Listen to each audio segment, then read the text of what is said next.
Bem-vindos a Estrasburgo. O Conta Lá traz os temas sobre Portugal, conversando também com os deputados europeus. Estamos a pensar Portugal. Hoje vamos falar de fundos comunitários, de aplicação dessas ajudas ao país, também centrando na forma como eles não estão a ser distribuídos equitativamente a todos os portugueses. Será que chegam mesmo a todos os portugueses? Ao meu lado tenho os deputados Hélder Sousa Silva, do PSD, e também a deputada Ana Vasconcelos, da Iniciativa Liberal, que eu agradeço estarem presentes e associarem também a este debate. Vamos começar, espero que seja vivo quando possível. Deputado Hélder Sousa Silva, nós falamos da questão da aplicação de fundos, enfim, o deputado está na Comissão dos Orçamentos, portanto está também muito dentro da... Vais passar o dinheiro, vais passar. Vai passar o dinheiro, mas não fica com ele. Está o dinheiro da União Europeia a chegar à economia real? Nós vemos, de facto, que é a União Europeia que entra, a propósito disso, Portugal celebra os 40 anos da adesão à então Comunidade Económica Europeia, a União Europeia, e o país transformou-se de facto. Mas a economia real continua a necessitar desses fundos e de facto eles estão a chegar a todas as pessoas que interessam. Bom, Filipe, agradeço o convite e saúdo também o projeto do Conta Lá. Cumprimento também a minha colega Ana Vasconcelos e cumprimento todos os nossos telespectadores. Dizer que para um eurodeputado que teve o privilégio de estar autarca durante 11 anos, presidente de Câmara, e que privou muito, direi, diariamente com os fundos europeus, nas suas diferentes modalidades, e particularmente falando dos fundos de coesão, dizer que ao fim destes 40 anos, saber que cerca de 140 bilhões de euros entraram em Portugal nestes 40 anos provenientes da União Europeia, eu direi que é uma quantia bastante volumosa e que a aplicação desses fundos, na minha modesta opinião, é evidente que nem todo foi bem aplicado, mas a sua grande maior parte foram fundos essenciais para o desenvolvimento do país nas suas diferentes modalidades. Falo na questão do desenvolvimento infraestrutural, falo no desenvolvimento social, falo nos vários desenvolvimentos económico e financeiro também. E por isso penso que a grande mais-valia da adesão de Portugal ao fim destes 40 anos dá para fazer um balanço extremamente positivo. A pergunta que o Filipe me colocou tem muito a ver, será que o dinheiro está a ser bem distribuído ou foi sempre bem distribuído? Bom, eu sou um crítico do modelo de distribuição em Portugal. E porquê? Fruto dessa minha experiência autárquica, considero que a distribuição do dinheiro em função das NUTs, das unidades territoriais de planeamento, deixa muito a desejar. E eu penso que isso é um tema que nós, mais à frente, iremos tratar. Sem dúvida. E por isso, para sinalizar, no início deste debate, junto dos nossos telespectadores e também de quem está comigo hoje aqui, da minha colega, principalmente a Ana, dizendo que a assimetria entre o litoral e o interior leva a que uma boa parte do dinheiro dos fundos europeus, em vez de ir para o interior, está e continua a ser dirigida para o litoral por falta, eu direi, de vontade política dos governos desde há umas décadas a esta parte, particularmente, eu direi, piorou na última década, no último governo do Dr. António Costa, e ele sabe que eu era extremamente crítico, porque criou mais uma NUT, dividindo Lisboa, criando Lisboa Norte e Lisboa Sul, a margem sul, criou a última NUT em Portugal, mas continuou ainda, eu direi, a cavar mais essa assimetria, porque a realidade da produção de riqueza do país hoje em nada condiz com as atuais NUTs 2 do país. E por isso, muito do litoral absorve dinheiro que não devia e o interior, coitado do vamos interior, falar um bocadinho mais sobre isso. E sou um homem do litoral, não recebe o dinheiro que devia receber. Nós já vamos falar sobre isso. Agora, um esclarecimento, que foi convidada a deputada Isila Gomes também para marcar presença, enfim, representando o Partido Socialista, mas por, enfim, problemas de última hora não pôde estar presente. Portanto, temos aqui não foi de propositado haver aqui um bias à direita, mas na verdade temos a presença. A deputada Ana Vasconcelos, não sei se terá a mesma postura, enfim, a mesma sensação em relação à aplicação dos fundos, se é tão otimista ou tão elogiosa em relação a isso. De qualquer forma, a Iniciativa Liberal, em princípio, não será tão defensora da aplicação de fundos, ou pelo menos do recurso a fundos. Qual é a sua perspectiva, para começar apenas, sobre a forma como eles têm sido distribuídos em Portugal? Antes de mais, obrigado pelo convite para aqui estar e muitos parabéns também pelo programa, e cumprimento o meu colega e também quem nos vê em casa. Bem, a Iniciativa Liberal considera que, aliás, estamos agora a celebrar os 40 anos da adesão de Portugal à União Europeia. Os fundos foram muito importantes, tiveram um papel importante para trazer o país ao nível dos restantes Estados-membros para poder competir. Portugal, nas condições em que se junta à União Europeia e até antes teve de cumprir um conjunto de critérios e também recebeu ajuda para isso, teria, no fundo, o objetivo seria trazer o país a algum pé de igualdade para poder depois competir e tirar proveito das vantagens da União Europeia. A nossa crítica dirige-se mais à utilização desses fundos, como é que eles foram aplicados e se efetivamente ajudaram o país a tornar-se independente dos fundos. Os fundos não foram pensados para tornar o país dependente, enfim, durante indefinidamente. Foram sim pensados para o país poder compensar as desigualdades, no fundo, não é? Exatamente, muito por razões históricas, o atraso que tinha. Mas continuamos dependentes. Continuamos dependentes, acho que trouxe um conjunto de incentivos, obviamente não eram pretendidos, nomeadamente dependência de subsídios e também, no fundo, uma espécie de economia artificial, que é, aliás, um problema que nós temos cada vez mais visível à escala europeia. Nós, ao disponibilizarmos fundos para nos substituirmos ao investimento privado, a capitais, estamos no fundo a criar um conjunto de projetos que existem para cumprir os requisitos aos quais os fundos estão condicionados e que não respondem necessariamente à procura do mercado, o que depois leva a situações em que, para já, desencoraja investimento privado. Alguns projetos que têm hipótese de sucesso muitas vezes recebem investimento estrangeiro ou têm de ir para outros países, muitos foram para os Estados Unidos, alguns com perspectiva de sucesso, e não ficaram cá a criar emprego e mais riqueza. E depois outros desaparecem uma vez desaparecidos os fundos, porque os fundos também têm um prazo de aplicação. Isto falando de investimentos direcionados para, no fundo, dar um boost ao nosso setor empresarial. E não é bem assim que o mercado deve funcionar. Por outro lado, houve fundos muito importantes que foram direcionados para o investimento na infraestrutura, e isso ainda é uma coisa que Portugal, apesar deste tempo todo, ainda precisa. Nós, na ferrovia, por exemplo, falávamos antes do programa começar, incompreensivelmente, sendo ainda por cima um país que muitas vezes explica as suas dificuldades por estar na periferia da Europa, tem menos alternativas de transporte com o resto da Europa. Quando olhamos para o centro da Europa, e muito rapidamente, obviamente que os países estão mais próximos, mas muito rapidamente nos movimentamos aqui no centro. Portanto, esse é só um exemplo. Sim, as ligações entre Portugal e Espanha, por exemplo, continuam a não funcionar. Não é? Sim. E pronto, e depois também queremos um país capaz de não só ter um mercado desenvolvido para investir, mas também capaz de gerar o seu próprio fundo de investimento público e não estar sempre a usar dinheiros vindos da União Europeia para, no fundo, fazer esse investimento. Daqui a pouco já vou querer escavar um bocadinho mais a questão da ferrovia, porque acho que é interessante a questão das infraestruturas, mas indo já para a questão das desigualdades entre o interior e o litoral, eu sei que no caso do deputado foi autarca em Mafra, não é? Portanto não é um município do interior, mas sei que tem também afirmado preocupações, até tendo em vista o próximo quadro plurianual. Não é só a questão do PRR, mas podemos entrar primeiro no PRR e na urgência do assunto, porque sabemos que tem que ser executado este ano. O que é que nós poderíamos ter feito diferente, ou o que é que podemos ainda fazer para captar mais investimento, sendo que Portugal está acima da média na captação de investimento. Portanto, não somos exatamente o pior aluno neste âmbito.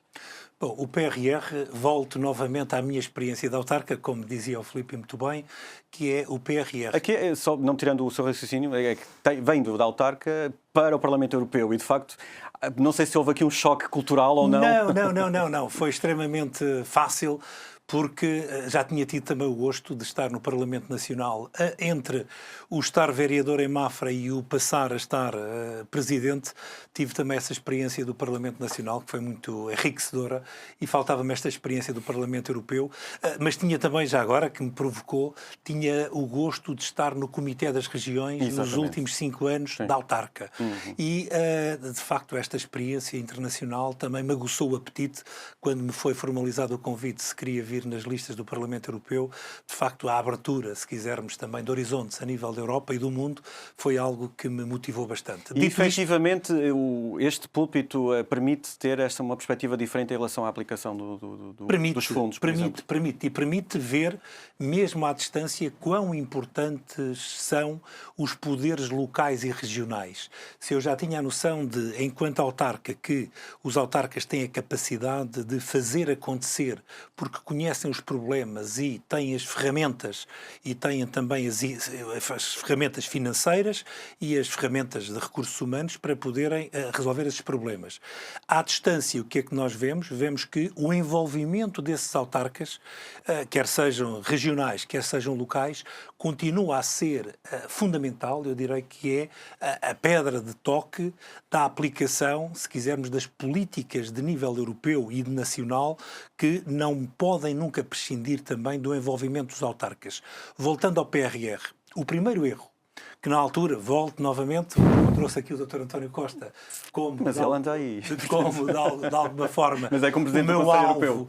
O meu alvo preferencial, mas o PRR foi definido pelo governo, pelo último governo do Dr. António Costa, e uma das críticas que os autarcas todos lhe fizeram, mesmo os autarcas do partido dele, era que não houve o envolvimento e a auscultação dos autarcas na definição das prioridades. Havia, naturalmente, um coeficiente de tempo que tinha que ser minimizado, mas o envolvimento dos autarcas era fundamental. E nós foi-nos imposto um modelo esse que hoje, olhando para o PRR, foi importante, eu direi que foi importante o PRR, os fundos do PRR, ainda por cima os fundos do PRR têm uma vantagem quando comparamos com o PT 2030 e os planos regionais, são fundos PRR a 100% a fundo perdido. Vamos fazer aqui um acordo. Enquanto que os Vamos fazer só aqui um acordo. O deputado Hélder Sousa Silva foi autarca. Quando fala para os seus concidadãos em Mafra e diz PRR e PT 2020, eles percebem o que está a dizer? Eu penso que sim, o PRR, o Plano de Recuperação e Resiliência, penso que toda a gente sabe. Desculpa a provocação. Que mas é que foi o plano temos que ter a Comissão Europeia lançou para a recuperação pós-Covid. Ou seja, depois da letargia e da hibernação do Covid, veio estes fundos, que para Portugal representa cerca de 22, 23 mil milhões. Começou por ser 16 mais 6, 16 de fundo perdido, se quisermos, mais 6 de empréstimos, e por isso dá os 22 mil milhões, que é exatamente igual àquilo que o plano operacional, se quisermos, e os fundos de coesão para os 7 anos do atual quadro financeiro, que nós chamamos o quadro financeiro plurianual de 2021-2027, que deu origem ao Programa Nacional, que é o PT 2030, e por isso o pacote financeiro, eu direi que é coincidência, é exatamente igual. Um falamos de 23 bis e o outro também são também o mesmo dinheiro. Voltando ao PRR... Não, e é de facto muito dinheiro, e como é que ele está a ser aplicado? Nós estamos ou está a ser aproveitado? 7 meses, sensivelmente, do fim da execução. Até agosto de 2026, e em Portugal só cerca de 50% do programa está executado. Como é que se desperdiça tanta oportunidade? Pois eu também tenho muita dúvida, porque lá está, porque tenho as minhas, pelo menos, justificações, que é o Estado Central, recuando a esse governo, quis resolver muito, como dizia a Ana, e muito bem, muitos dos grandes investimentos que deviam ser feitos de forma plurianual, através dos orçamentos de Estado e do investimento público. O governo de então decidiu que iria utilizar esse dinheiro e alocá-lo, reservá-lo para as grandes obras de infraestrutura. Ferrovia, a questão de rodovia também, em alguns troços. Metro, Lisboa. Só que o projeto, o lançamento do procedimento concursal. Depois, alguns deles ficaram desertos porque não havia empresas para concorrer. Voltar a relançar a adjudicação, a litigância que existe em tribunal, Exato. que é de facto Que um atrasa grande os processos. problema em Portugal, porque todos os grandes projetos que são lançados a concurso, a maior parte deles termina sempre em tribunal porque os concorrentes entram em litigância. E tudo isso atrasa o processo. Portanto, os fundos do PRR não foram planeados e pensados para servirem de investimento em substituição dos orçamentos anuais. Mas o governo português, na altura o governo socialista, decidiu fazê-lo. Fê-lo mal e por isso nós corremos o risco nesta altura de devolver a Bruxelas uma grande parte, eu não sei quanto, eu espero que seja o mínimo possível. Eu, como católico que sou, eu até rezo para que seja o mínimo possível, porque Portugal não se pode dar ao luxo de devolver fundos a fundo perdido, a 100%, se quisermos, com participação, quando tem tantas carências ainda hoje em diferentes áreas, como dizia a Ana muito bem, desde a ferrovia, à rodovia, à questão aeroportuária também, enfim, os portos, mesmo marítimos, nós, para não falar de outras áreas, mas essas são críticas. Eu já volto a si para... Há outra questão. Sim. Teve a ver com o desequilíbrio entre o investimento público e o privado. dinheiro que foi encaminhado para o público e o privado. As empresas portuguesas, que tinham uma capacidade de execução brutal, porque são muito mais rápidas, se bem que têm que cumprir formalidades, mas conseguem fazê-lo de uma forma muito mais célere, foram à data arredadas da maior parte dos fundos. E os fundos foram encaminhados para o Estado Central e algum também, é certo, para o Estado local, mas essencialmente fundos públicos. Exato. E o setor privado foi esquecido. Isso, de facto, foi um erro crasso que hoje estamos a pagar. No caso, na sua perspectiva, também acha que houve, de facto, oportunidades perdidas? Como é que podíamos gerir melhor esta oportunidade? É porque, mesmo criticando a questão dos fundos, a verdade é que eles estão disponíveis para todos os países. E na sequência da Covid, de facto, a crise da pandemia, houve uma necessidade enorme de ajudar uma série de setores. Não é? Atenção que no pós-Covid é precisamente o tipo de circunstância em que nós defendemos que os fundos são justificados, como também noutras. Acabei de dizê-lo na resposta anterior. Portanto, aí sem dúvida houve uma situação atípica que prejudicou todo o funcionamento da economia e, no fundo, estamos a devolver o dinheiro dos contribuintes, ainda que, neste caso, Portugal seja mais beneficiário do que propriamente contribuinte para estes fundos. E também quero reforçar uma coisa que já começou por ser dita, que é a capacidade de absorção dos fundos a nível local também é um fator determinante para depois o proveito que dele é feito. Houve em algumas partes do país dificuldade e talvez alguma falta de assistência, que aliás foi apontada agora também para quando se fez a avaliação da aplicação do PRR a este nível, que teria feito alguma diferença para diferentes projetos terem podido beneficiar mais dos fundos. Quero também reforçar outra questão, que é muito importante o fator da monitorização dos fundos. Sim. E também, não tanto, quer dizer, é muito importante responsabilizar quem é responsável pela sua gestão, mas sobretudo para podermos aprender como melhor usar e como evitar os erros e os desperdícios de investimentos anteriores. Nós, por exemplo, já se falou aqui da ferrovia, mas também, por exemplo, na questão da água. Nós estamos agora um problema sério das alterações climáticas em mãos, mas Portugal já lida com secas cíclicas há muito tempo, do clima, próprio do clima que temos, e portanto já temos um grande historial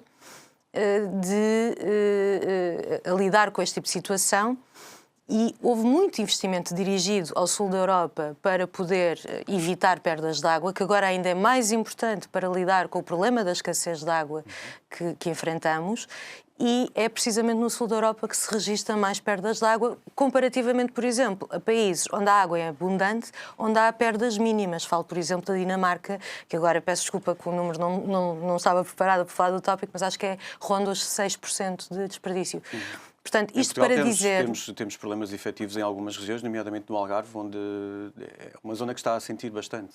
Exato. A questão do fornecimento de água. Pronto, e aqui a manutenção da infraestrutura, portanto, isto também é outra questão que surge muito. Eu sou açoriana e um dos problemas frequentes apontados na utilização dos fundos lá é que pensa-se nos fundos para iniciar projetos, mas depois não se pensa na questão da manutenção, e os fundos não são propriamente direcionados para a manutenção. E é preciso capacidade para depois os manter. E, portanto, é nesta ótica que, no fundo, o problema do curto-prazismo, que é um problema não só na gestão dos fundos, que prejudica a nossa política, também não só em Portugal. No fundo, o que eu quero dizer com isto é quem está no poder, a democracia é um sistema imperfeito, mas, como sabemos, é o melhor de todos, tem esta desvantagem das pessoas estarem no poder pouco tempo e muitas vezes tomarem decisões no curto prazo e, no fundo, que são populares no curto prazo, mas custam mais no longo prazo. Pronto. E, portanto, muitos projetos são decididos não a pensar no longo prazo, como é que beneficiam a comunidade e como é que nos podem tornar, isto é fundamental, cada vez menos dependentes dos fundos. Porquê? Porque se a Europa atravessa um período como o que está a atravessar, quem está mais dependente dos fundos vai acabar por ter ainda mais dificuldade de acompanhar o continente e sobreviver às fases difíceis que estamos a... Já agora entramos aqui numa nova fase e queria também perguntar-lhe que tipo de... Falámos há pouco da ferrovia, mas sendo natural, não numa questão do interior, num território do interior, mas num território ultramarino, há, de facto, também especificidades para os dois arquipélagos, diferentes desta questão de dicotomia litoral-interior. Como é que nós poderíamos, ou que visão poderia colocar aqui de resolver ou ir resolvendo de forma mais eficaz estas assimetrias que continuam? Como disse o deputado, os projetos do litoral continuam a ser favorecidos, já não falamos só do litoral, quer dizer, falávamos antigamente só em Lisboa, agora falamos no todo o litoral que é favorecido. Que paradigma é que não está a ser aplicado aqui para que isso não continuasse a acontecer? Eu começaria por dizer que os problemas que se aplicam às disparidades entre litoral e interior não são tão aplicáveis na questão das ilhas, ou, devo dizer, regiões ultraperiféricas, às quais sempre foi dedicada uma atenção especial e até tem um lugar próprio nos tratados. Claro. E, portanto, nesse aspecto, até houve bastante atenção dedicada às regiões ultraperiféricas, que até as portuguesas, deve-se dizer, beneficiam de mais modalidades de fundos de qualquer outra região periférica na União Europeia. Portanto, receberam avultados fundos. A questão, e muitos deles bem aplicados, e aliás a qualidade de vida, que nota-se, apesar de todas as dificuldades que têm e indicadores sociais bastante preocupantes, a qualidade de vida aumentou nessas regiões. Agora, eu acho que também, lá está, o fato de termos, dos fundos terem tido esse impacto na região, houve sempre dificuldade em depois superar-se. Quer dizer, a larga maioria do investimento público vem destes fundos na região. E, mais uma vez, há dificuldades devido à distância, devido à insularidade, que são muito difíceis de superar, mas são também responsabilidade de Portugal como um todo e, portanto, nunca serão a justificação para sermos eternamente dependentes dos fundos, até nas regiões autónomas. Agora, isto dito, não podemos perder de vista que nunca os tempos estiveram tão bons para uma região com aquelas características, no sentido em que aquilo que são as dificuldades tradicionais de uma região como os Açores ou a Madeira, nomeadamente a distância, são mais superáveis hoje do que alguma vez o foram. E, portanto, precisamente graças à sua qualidade de vida, à maior facilidade de transporte, apesar do transporte ser provavelmente uma das matérias que, em algumas vertentes, terá sempre de haver algum tipo de apoio a nível nacional para compensar algumas falhas. mas é muito mais, estas regiões podem ser muito mais atrativas e têm tido algumas políticas, por exemplo, na fiscalidade, que atraem e fixam até nómadas digitais, etc. Mas podem fazer apostas, no fundo, no tipo de serviços e produtos que, no fundo, dependem menos da ligação de transportes e que, no fundo, beneficiam da conectividade que temos. E será que a experiência dessas regiões, dos arquipélagos, podem dar algumas pistas para, por exemplo, de municípios do interior do país, do continente? Porque a distância, alegadamente, não será tão grande, mas há muita gente que, de facto, continua a estar muito longe de um desenvolvimento que o país tem. Que ficam muito longe de narrativas como Portugal não esteve tão bem economicamente, nunca esteve tão bem economicamente, e de facto os indicadores são muito positivos, mas onde o desemprego continua a ser grande, onde o acesso à saúde continua a ser difícil, onde até a educação não é tão disponível. Será que os exemplos dos arquipélagos podem dar dicas ao interior? Eu diria os exemplos do que não fazer. Ou seja, nós temos o mesmo problema que vemos no interior nas ilhas, a desertificação. Exatamente. E temos a população jovem cada vez mais a diminuir. É muito difícil fixar jovens lá, apesar de, eu vou dizer, de haver bastante vontade das gerações jovens em, pelo menos, voltar depois de algum tempo fora. Aliás, vê-se isso até com...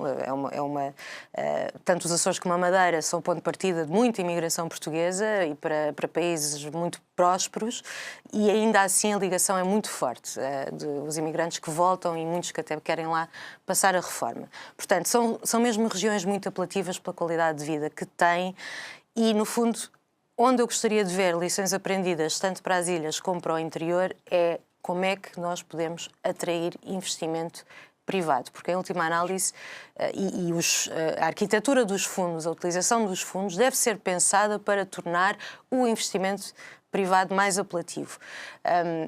Não querendo regressar à ferrovia, mas, por exemplo, o relatório Draghi apontava que a ferrovia só com investimento público não é, pelo menos a alta velocidade, não é possível. Não é possível financiar apenas com isso.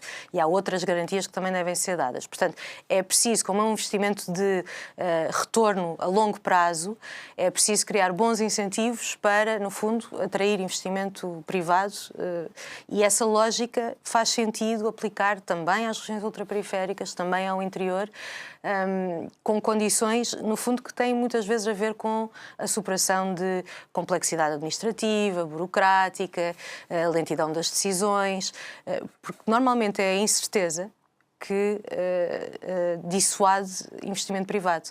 É a principal reclamação. Claro. Há muito investimento privado que gostaria de entrar em Portugal, salvo seja, estou a personalizar o investimento, mas há muitos investidores que veem muito potencial no país, que têm, sem dúvida, acho que é a maior frustração que nós temos, e sobretudo a iniciativa liberal, é achar que Portugal tem o potencial que tem e, no entanto, é muito difícil investir por causa da incerteza, sobretudo legal, que existe, porque há muitas normas contraditórias, há muita incerteza legal que não é só criada pelas contradições, como também pela frequência com que se muda regimes aplicáveis e, portanto, desincentivam os investidores que até muitas vezes, quando encontram projetos com potencial em Portugal, acabam por puxá-los por outros países, nomeadamente Estados Unidos. No caso do deputado Hélder Sousa Silva, esta questão, mais uma vez, a experiência de ter sido autarca é muito importante, porque no contacto com outros colegas do interior e eu diria, no Comitê das Regiões também, mas na sua experiência já como deputado europeu, com certeza terá já recebido indicações ou palpitações ou inquietações por parte de autarcas do interior. Nós temos falado muitas vezes sobre a questão de atratividade dos municípios no interior, de que forma é que podemos ir buscar os jovens, de que forma é que podemos proporcionar esses casais que possam, no fundo, quase que repovoar aquelas localidades.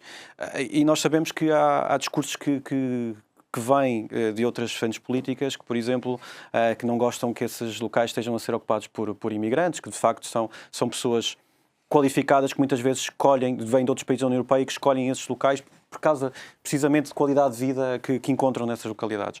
Mas de que forma é que nós podemos atrair as pessoas a poderem deslocar-se mais dentro do país e poderem ir mais para estes municípios onde existe desertificação e onde há esta ideia de que de facto não se pode viver tão bem?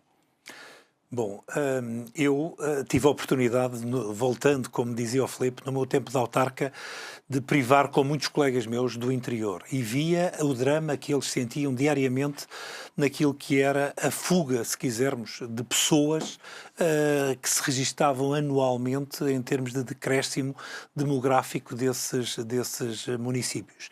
E, não obstante, algum investimento que era feito, quer em termos autárquicos, quer em termos de fundos comunitários. No entanto, a competição que eles tinham com os municípios do litoral era uma competição onde eles não conseguiam nunca ganhar esse campeonato. Porquê? Porque se formos ver também aquilo que é o encaminhamento dos fundos comunitários, particularmente dos fundos de coesão, e dado que esses fundos de coesão estão intimamente ligados não só à riqueza dos territórios, mas também ao número de habitantes, e como o litoral ganha claramente face ao interior, cada vez mais a assimetria é maior. E por isso eu penso que, em termos de futuro, Portugal e outros países que enfrentam situações semelhantes, em termos de demografia e em termos, de alguma forma, de invernos demográficos, nós vamos ter que tomar decisões mais duras e drásticas, dizendo que o litoral já não vai ter mais fundos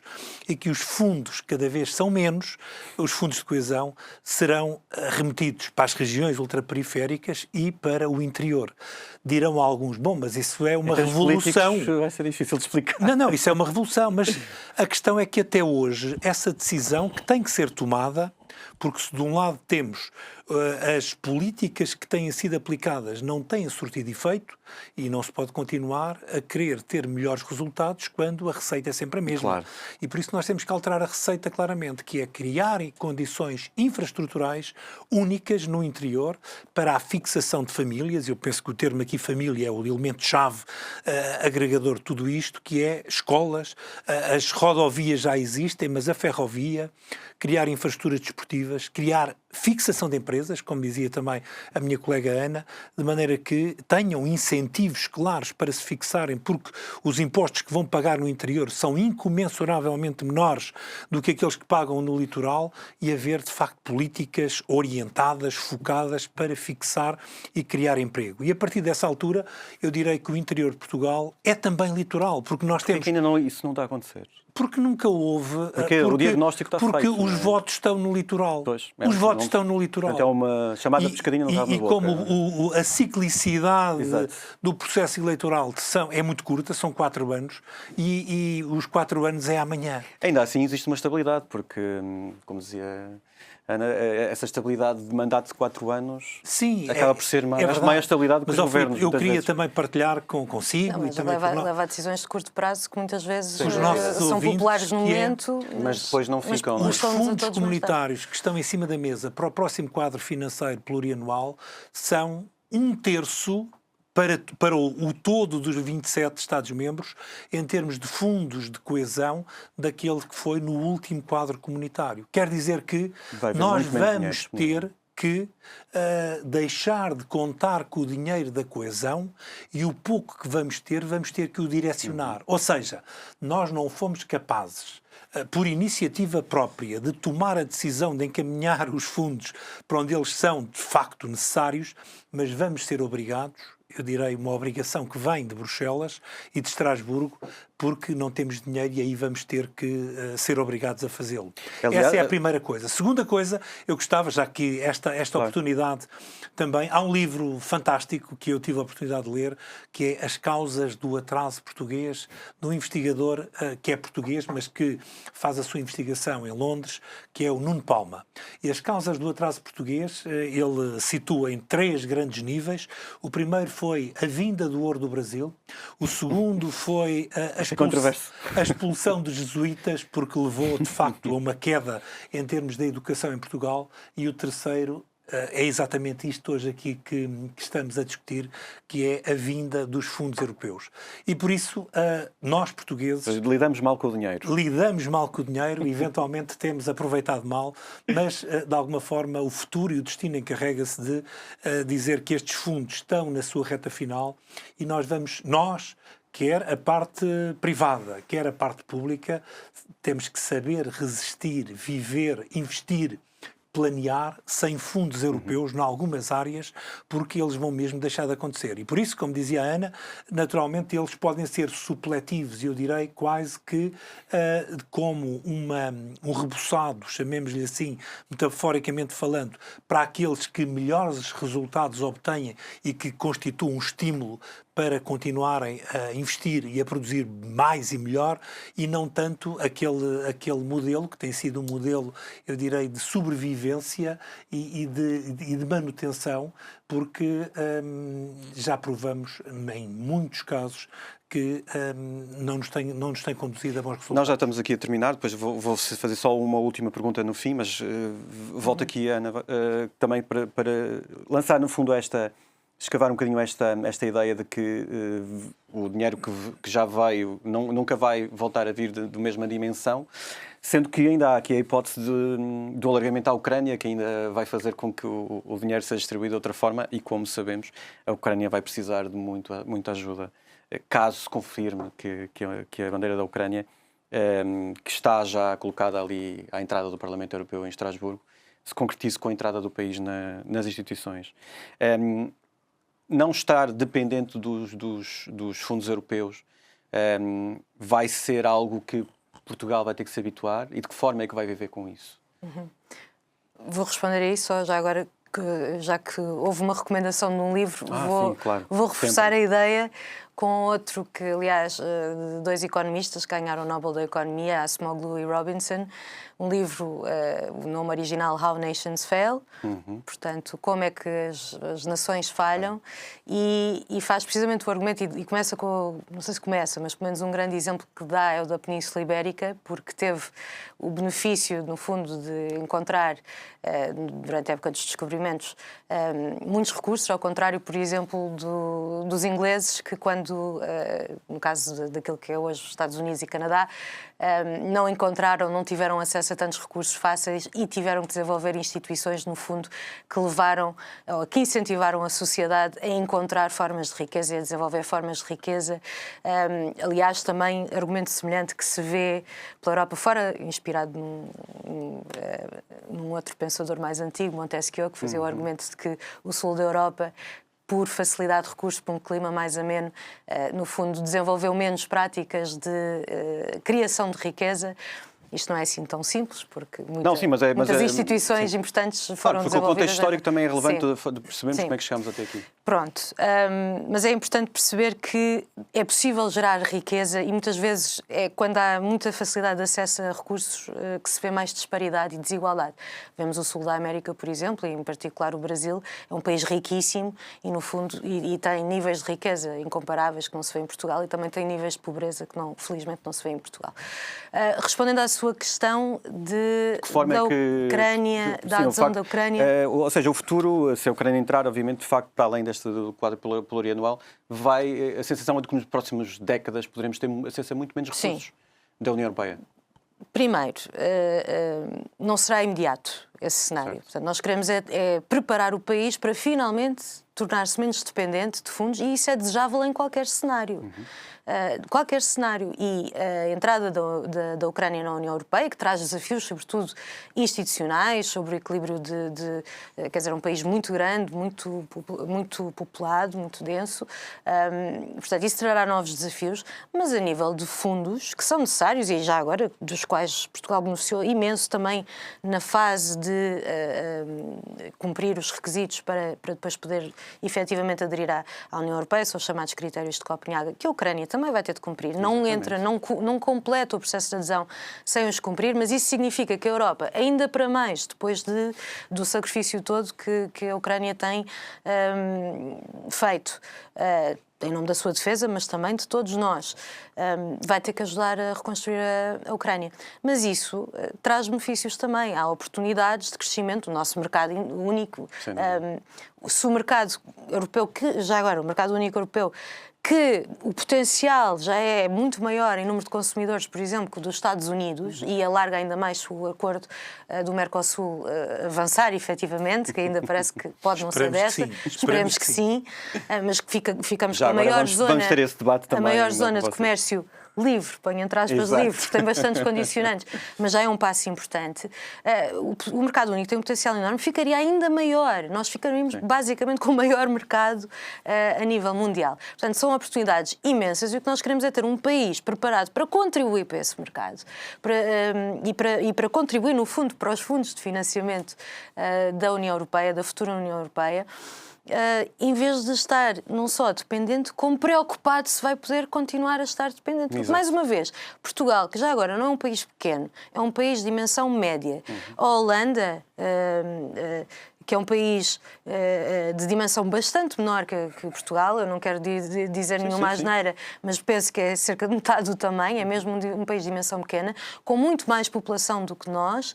É um país que, por exemplo, conquistou cerca de 60% do seu território ao mar, porque é um terreno pantanoso.